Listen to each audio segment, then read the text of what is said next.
কারণে 100টা economic zone 50 বছর পর হতেই পারে, কিন্তু আজকে বসে আমি যদি একই সাথে 100টা করার চেষ্টা করি তাহলে একটা প্রবলেম।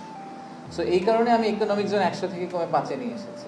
এখানে আমি এইটাই বলছি যে 33,000 একরের যে জায়গাটা অরিজিনালি 2018 সালে প্ল্যান করা হয়েছিল সেটা 33,000ই থাকুক।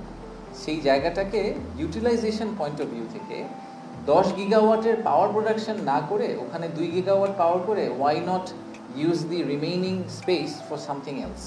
সো ল্যান্ড ইউজটাকে আমরা ডাইভার্সিফাই করার কথা বলছি। আমি আসলে প্রজেক্টকে আর বড় করার কথা বলি নাই, প্রজেক্টটা আগের জায়গায় আছে, কিন্তু ইউটিলাইজেশনটাকে আমি আর একটু ডাইভার্সিফাই করতে চাই।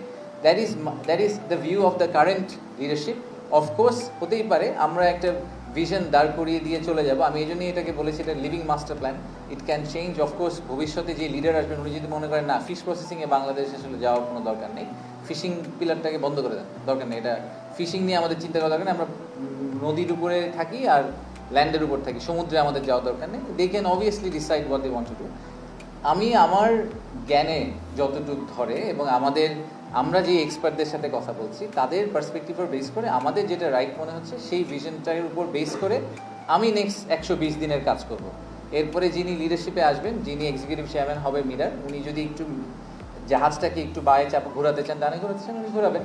That is how progress evolves. আমি শিওর যে আমি এখন বসে এটা চিন্তাই করতে পারছি না যে 2055 সালে আসলে শিপিং ইন্ডাস্ট্রি কীভাবে কাজ করবে। হয়তো আমাদের এই ধরনের জাহাজই থাকবে না, সব জাহাজ হয়তো আসলে আর মানুষ চালাবে না, কম্পিউটার চালাবে। সো তখন খালি এত টাউনশিপ করে কিলাম, এটাও আপনি বলতে পারেন আসলে থিওরিটিক্যালি।